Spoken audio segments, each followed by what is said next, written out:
in terms of what was your inspiration for the book? Yeah, my inspiration was to actually write the book was a friend and mentor helping me see the path to what I really wanted to be doing. Mm-hmm. And the way he put it was, what's the last domino you're trying to knock down? And now let's line up all the dominoes before that, and push, right? And as I went through that exercise for myself, I was in San Francisco for work, and I went for a long run before my flight home along the Embarcadero, like along the Pacific Ocean there, and it was like 4:30 in the morning, pitch black, nobody around, perfect place and time to just be with my thoughts. The lapping ocean, I mean, it's perfect. Some barking seals now and then, but otherwise perfect. And it just became crystal clear for me. And it's because that was 2016 or 2017, 2015, sorry. Rewinding to 2011, that's when it really started for me. And I had been living those 4 years at that point, and now nearly a decade, very, very differently. So I knew mentality wise, I just didn't know the vehicle. And the thing in 2011 was this moment where I thought my wife was dying, or she was dying. We didn't think things would turn around, and the world gave up on her. Her doctor called to basically tell me like, nothing I can do. I'm going on vacation. Bye. He did tell me I could take her to the ER if nothing else. But, we had just started our life together. Like 2011, we had been married for 5 years. Mm-hmm. Our son was 2 years old. Like we were at the early stage, not, every marriage faces that moment where it's like, one of us maybe on the last few days and being a widow or widower, it happens, but not usually in your early 30s. Mm-hmm. And the reality is that existed in a version of me that was certainly not geared up. Not that anyone's ever ready for that, but I was not the person I needed to be for her, for our son, or for myself. And that last piece took a long time for me to figure out, like that what informed you of that? Yeah. That you weren't the person you needed to be in that moment? Coming off that call with a doctor, that was June 30th, 2011. And I walked back into our bedroom. Like I took the call and quickly went out of the room because I didn't want my wife to hear it. I didn't want my son to hear it. We're all in our bedroom. Mm-hmm. Cause I had a feeling, like there's lots of bad news right now. And, she and I could have a private conversation. So I get off the phone with him and I'm like pale as a ghost. And when I got back into our bedroom, my son's standing at the foot of the bed looking at his mother, who's bedridden at this point. And it hit me as I'm like, this little boy is watching her die. And he turned around and looked at me right at that moment. Mm-hmm. And I was done. Like, that's when it just hit me as this is not working. Mm-hmm. And on so many levels. But it's really, I'm not working. Mm-hmm. My style has always been super anxiety. The sky is falling. Bryan, jump in and do everything and save the day. And I had been on that path since I was a little kid. Wow. And it served me. Like everything I had was because I was constantly flailing to right the ship. And I was actually a management consultant for like 6 years. Mm-hmm. So meaning my job was to find a song, jump in and fix it. Yeah, it was like I was, and the more I did that, the more I was paid. So it's like I'm totally reinforcing this react to the world and like hold the wall up and hold the ceiling up. And only you can do that. No one else can.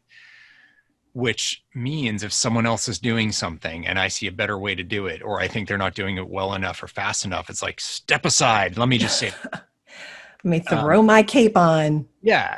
And sometimes it was that literal. Like I remember a moment at work where like this guy's flailing in Excel projected in front of everyone. And I'm like, I know exactly what to do with this. So I'm like, here, let me do it. And I just took the keyboard and did it. And he came to talk to me later. He's like, that made me feel worthless. Yeah. And, my normal response is like, but this was happening and that was happening. And this is why it's justified. It's like, no, I'm a person. And like, you just totally demeaned and devalued me in front of all these senior people in the company. And I was like, he's right. What was your role with that person? Was that a colleague? I was his boss's boss. It was the boss's boss. I was his boss's boss. You were his boss's boss. Oh, yeah. Okay. So you basically just usurped any power or feeling of competence he had. Yeah. But to me in the moment, it's like step in and get the job done, which means like in those moments when my wife was sick, it's like, I'm cooking and cleaning and working full time from home so that I can care for her also. And then my son is like, Daddy, read to me.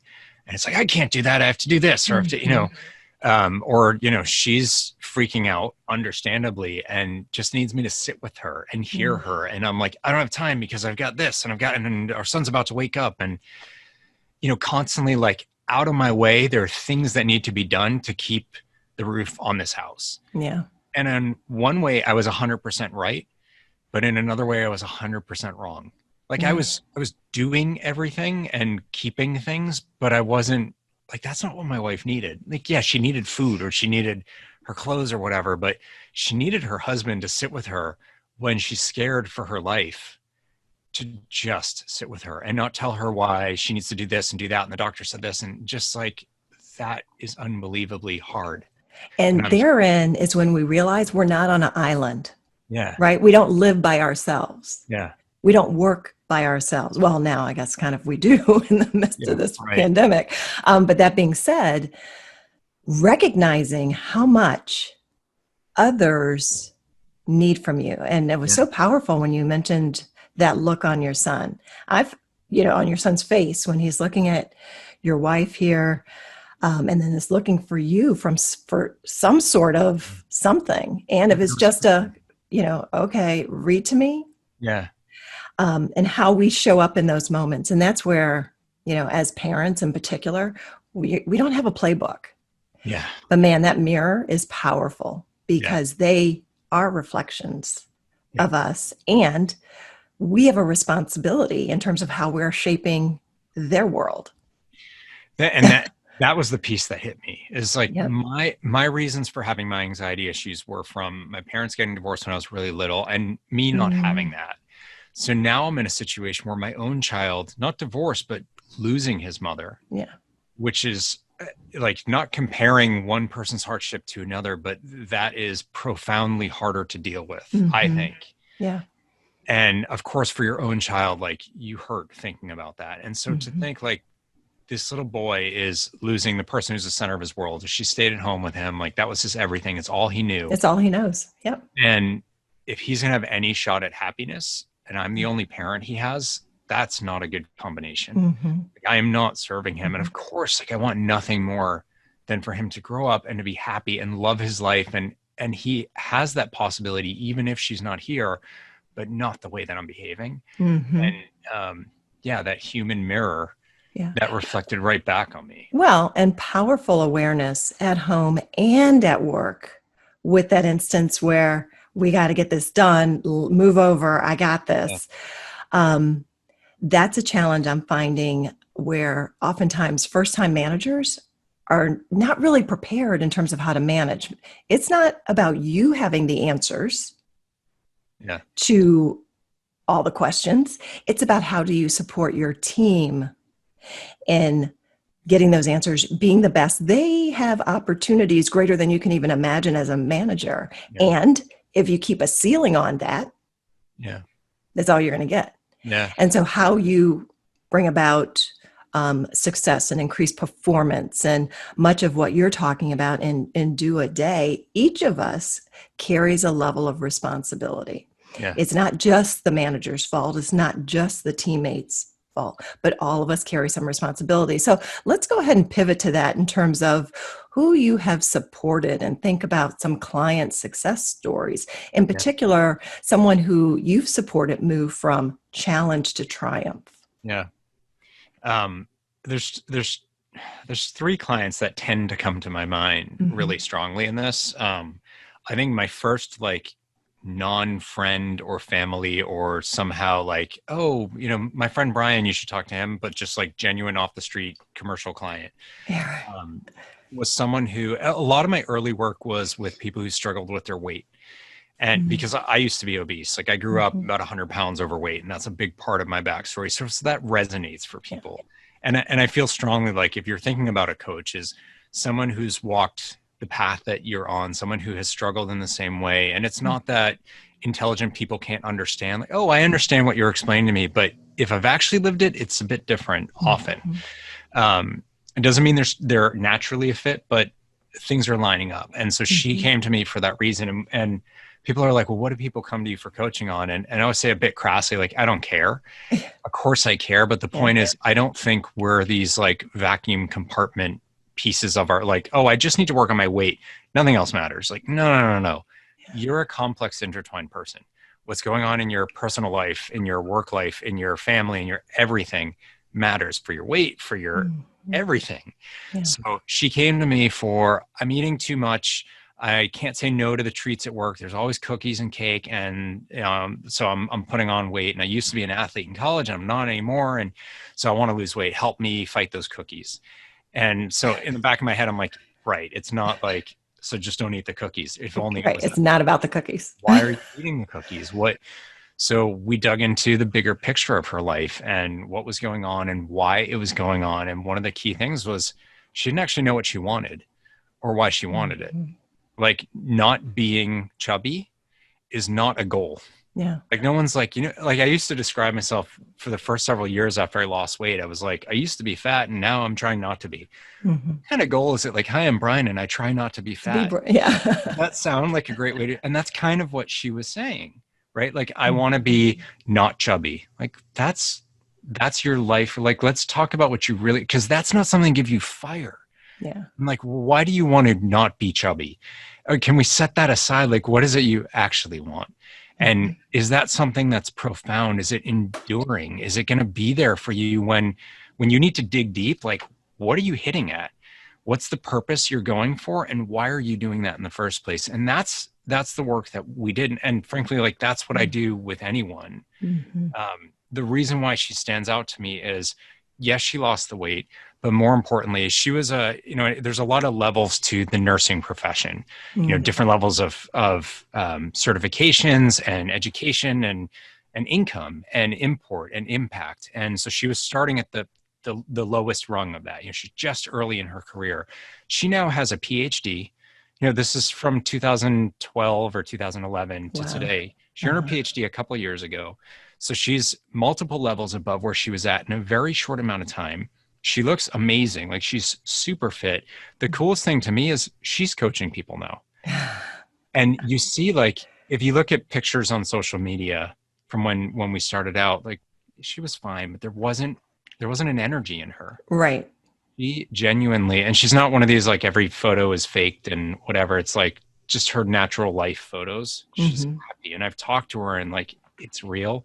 That's why it stands out to me. She unlocked things within herself that made her, without even having to think about it, make the right decisions for her path, because she knew what those dominoes were, right? Yeah. Instead of being like, oh yeah, today I should just not eat a cookie. Well, like, that's not a plan for the day. Like, and cookies are good, Let's think about what's really going to pull you through whatever you face, whether it's about food or your career or your relationships, etc. And if you don't feel those things about why you exist and what you're existing for, it's very hard to make consistently better choices. Yeah, that's actually one of the elements of our coach training program that those who are coming into this coaching space find most challenging, is how to stay in that space with the client and help them create what it is they want. Yeah. Because the first thing they say is oftentimes just a shadow of what they truly want.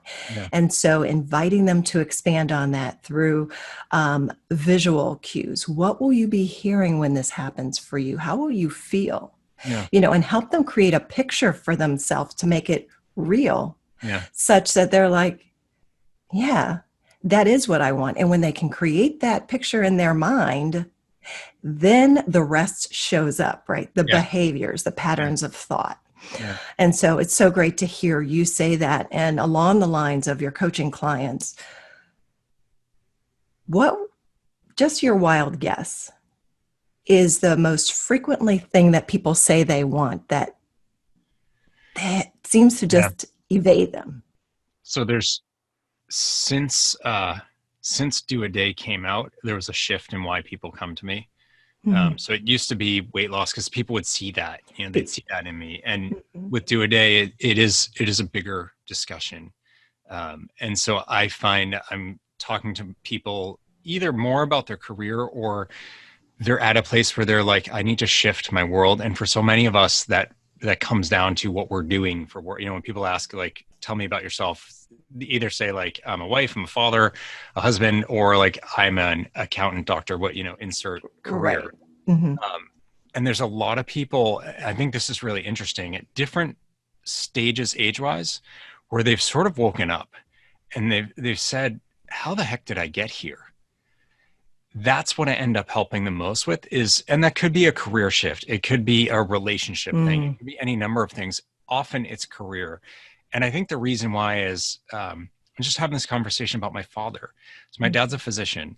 He's from another country where you go to med school much earlier than you do here, but he went at 15, which was even earlier for there. So he's like Doogie Howser. It's awesome. But he's in his 70s now. So you think about that. For 60 something years, he's been a doctor or on the path to be a doctor. He has no clue who he is. Like he went in that path before, like, do you know who you were at 15? And was it the same person at 20 or 25? So and now that he's starting to face retirement, it's like, he has no conception of who he is outside of being a doctor. And it's very unsettling. And so I find people who wake up at late 20s, late 30s, retirement, or maybe it's someone in their 50s who's been let go, and they have no idea who they are. And that's because, like, the last time they asked that question, if they did, was early 20s. You're getting out of college, you get a job, and then you're just on this path, and 30 years later you're like, wait, what?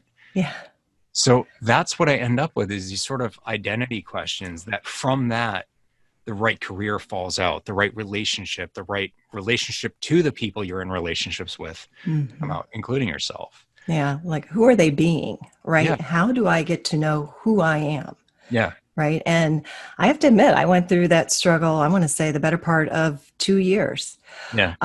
Because I had worked hard earning my MBA, doing corporate strategy work. I've been in large corporate, and I did not see it coming what my role as a spouse and a mother and the impact that would have on me. And I mean, I'm testimony. I was trying to get 30 hours out of a day. Yeah. It does not work. Yeah. 28. We're only given the same 24 hours. Yeah. And it was an awakening of, like, I still want to do what I was doing in my corporate job. Oh, now I have these other people in my life. Yeah. And how do I navigate all of this? And so for me, the pivot to executive coaching was very deliberate, and it was a journey. And it was really 2 years kind of unhinging what I knew to be true and being defined by my work. Yes. Yeah. Which so many people do. You're defined by the company you represent or the title you have and what have you. And when you step outside of that, then it's, who are you? Yeah. So that's what I think midlife crises are. And I think it's a fallacy that you get one sort of halfway through, but it's a natural time that we have one of these, like, your world is wildly different from the last time you made those calls, and it feels in discord with who you are. Yeah. And I think we have many versions of that at different points in our life and that's why there's no specific age, because it's about what's shifted, what's going on with us, how our values have evolved, the context we're in. But I think we get these periods where we feel like what we're doing, something's not adding up, and I still like it, or maybe I don't, but something's misaligned. Maybe I don't understand what that is. And I think for some of us, there's a stronger one of those where the volcano erupts in a bigger way. And that's we go out and buy a convertible or something like that. Right. That's the traditional one. Because we want some external something that represents who we think we are. Yeah. And how we want others, the extrinsic value that we place on what others think of us. And so moving our discussion forward along this others in our life and moving primarily to workplace and relationships, because the audience for Tuesdays with Coach Mo is really professionals, high achieving professionals, and yes, who will stumble into opportunity and fall from grace and are having to pick themselves up and what have you. It was interesting. I was listening to a recent interview. President Obama recently came out with a book, and he was on, I think it was Fresh Air, NPR's podcast I was listening to in this interview. And he laughed in response to one of her questions about well, others feel that you're just too chill, like too laid back type of thing. And he says, I am who I am. And one thing I know about my strengths is others think I should have certain strengths. Yeah. But I can't live my life based on what others think I should be doing or others defining me. And so he said, this goes back to childhood, growing up in Hawaii. This is, kind of the land of beach and sunshine. And we just kind of have this hang loose kind of vibe. And that has helped to shape him. What I found so empowering in that moment was, wow, that's what so many of the clients I work with, and I'm interested in your experience, rely so much on what the rest of the world thinks of them. Yeah. And while others have told me my strength is, while others have told me my weakness is, and I truly believe where I've seen success with clients is those who know what their truth is. Yeah. Their intrinsic truth, because all of us are unique. Yeah. So it makes it easier if you think you can put me into a box. And so you run your race, I'll run mine. Yeah. So when you consider workplace relationships, what for you are some, keys to success in navigating the workplace when it comes to relationships? Yeah. So I wrote another book that is actually all about this. Not just about workplace, but that's one of the key spaces. But I think you're getting at what's most important at the heart that a lot of people struggle with. And I think putting the politics aside, this is why a lot of people who don't like Obama because he's really comfortable with who he is. And if you're not, I was having a conversation with my son about bullies earlier today and about why they have to put someone else down. It's because they're so down on themselves. One of the ways they can pick themselves up is just lowering the bar around them. Right. And that's what it is you see this person who speaks brilliantly, inspires people, and is comfortable and calm, even under, the worst pressure that people face. And it irks you because you wouldn't be that, right? Because you're worked up about it and he's calm and that bothers you. So you set a new bar for him so you can feel better. Yeah. He's unfazed. How are you in that same light for yourself? Do you know who you are so that you can be calm through what you face? You can be deliberate and clear and brilliant and all the things that bother you about him. Could you ever be that for yourself? If you're not settled in who you are, you can't be. So, are you looking around at your boss did this to you and your coworker failed at that and it spilled onto you? And it's about how everyone else is incompetent, but you. Right. At some point you have to ask if 1,000 people are wrong and you're the only one right. The math might be messed up. Right. So what are you seeing in yourself? And what I found, and the notion of this other book is that ultimately we all just seek happiness. This is why we do what we do. Yeah. Which means I didn't do this to just harm you, for no other reason than just the fun of harming you. It's because I wanted something, which may be a perverse thing. I may want you lower down so I can feel higher up. Right. Which means what I really want is to feel better about myself. Self. Right. And so if you can understand that in someone else, you feel less attacked and you see a path to making it better. But you got to do the same work on you. Let me not get the glare, but that is exactly one of the pages I actually kind of dog-eared in here. And I love when you shared about the instance where that huge project and that missed line on the spreadsheet and what that meant. And it wasn't so much about that event, but how you internalized it. And then what you then put out for everyone else to enjoy. And I say that sarcastically. Only about that. And that, what the residue was that on everyone around you. Yeah.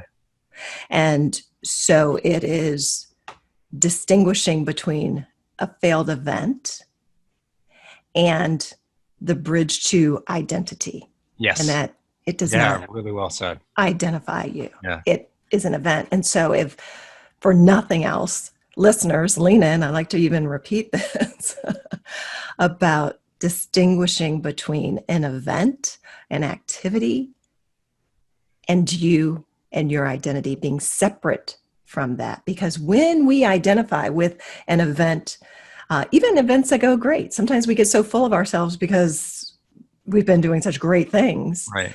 That has residue as well. Yeah. But what happens when we identify with mistakes or hiccups, or I think it was, and again, in that interview, President Obama said, progress is bumpy. Yeah. It is not a straight line. Straight line. Yeah. But when we then internalize that, guess what that means inside of us? We're bumpy. And then what do we then put out? Yeah. Bumpy. Yeah. To others. And so that's harnessing that self-awareness, I think, is brilliant. And so in what ways do you do that, Bryan, with your clients in terms of helping them harness who they are? Yeah. Well, you made a point about looking to others for validation, or for, like Obama said, don't look for their version of you that you should be living up to. Mm-hmm. So I do ask questions when they're relating stories to me. It's like, okay, well, let's pick this apart and why you're feeling the way you did and what the actions and the reactions are. So there's just a sort of postmortem to pick mm-hmm. apart, like where did this all come from inside of you, instead mm-hmm. of it's an external thing, or you're looking mm-hmm. for something external to lay on, like I screwed up that spreadsheet. Right. Then I have something to point to, rather than like, no, Bryan, you're just like terrible to work with for a few months because you screwed up the spreadsheet. Mm-hmm. So ultimately it comes back to like the first, I notice you have the revised version of the book, so I can say this, like the first thing I teach in there, and it was not in the original version, I had to alter the book, is self-love. That's what it all boils down to. And as much as I love the other messages and the ways that it helps people in the book, the truth is, if you don't get the first part, none of that stuff matters. Yeah. So building your purpose and your goals, and that, none of that matters if you ultimately are always coming back to a place where you're feeling like you don't deserve what that goal is about, and you're incapable of achieving it. I don't care how great your goal is and your reason for achieving it. If that voice inside of you is like, yeah, but you're not going to get that job. You're not going to get this. You're not smart enough for this. People don't really like you. Yeah. Do you think you're actually going to achieve any of those things? Or stop searching for someone else to tell you you're okay? Mm-hmm. That's fleeting. If you're not telling you you're okay. And that's not the same thing as hubris or being conceited. Mm-hmm. And I think societally, like, we mistake those. Yeah. Love yourself, then you're just a jerk. Mm-hmm. No, you don't have to go around gloating. Yeah. But feel stable and confident in who you are. But it starts with you. Yeah. And it ends with you too. It's all. I'm actually looking down. I had jotted down some notes. I had so much I want to talk with Bryan about today. And I recognize that we do have limits, speaking about time. Well, it's 30 hours in a day. Yeah, right. Exactly. When, in your opinion, is it too late for someone to navigate the change that they want? Yeah, when they're dead. Mm-hmm. And I mean that honestly. Like, I've worked with people 20s, 30s, 40s, 50s, 60s, 70s. It's not too, and I always, well, they're really set in their ways. They're not going to change. That's fine for you to say. They're still a human being. They still have feelings. And even if they're, just an inch closer to understanding their own internal motivations, that's a catalyst. And there's kinetic energy in that. Mm-hmm. And so I always say, like, I don't change people's lives. I help you change your life. And that is a dynamic flowing process that we have to trigger. And it's like I said to you in the beginning, I needed to be better for my son and for my wife and for me, but I didn't see the me part. And that took me 6 more years. I was on a podcast and the host called me out. And he's like, you're not talking about loving yourself. And that's why I changed the book. So you're absolutely right. I wasn't ready for it. Nice. But it doesn't mean I was never ready for it. Right. And it's a journey. Yeah. It is a journey and it's a process. And there are support resources. I will be putting information in the show notes for our listeners to connect with you, to connect with your resources. And as we're ready to draw to a close now, Bryan, what final thoughts do you want to share? So this point of self-love, it makes some people feel squeamish. I can't stress it enough, is to find a place where no one has to hear you, but you just feel something good about what you're capable of. And there's a lot of easy ways to start that journey. Just think to yourself before you go to bed, what did I do well today? And be really careful not to suddenly discredit it or say, like, well, I screwed that up, but I got it back. Like, you don't need the screw up part, just the good. And what happens is the more you do that, the more you do that. Yes. You start to build the right sense of yourself. It's a little step-by-step thing. But, and I say this in the book, we're not climbing to the top of a mountain in one day. It's Yeah. each step. So if you are willing to invest in being capable of better and deserving of it, little by little every day, you'd be surprised how much better and more capable and achieving you are not too long from now. That's awesome. And I just want to share, I'm going to do a quick pivot here. See behind me, I do. that hammock, I've been the, staring. the Yeah. beach.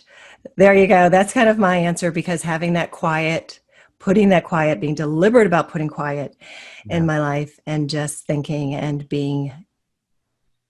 just being. Yeah. So, and listening to my own voice and trusting in that voice. So, Bryan, I can't thank you enough. Thank you so much for connecting with me today.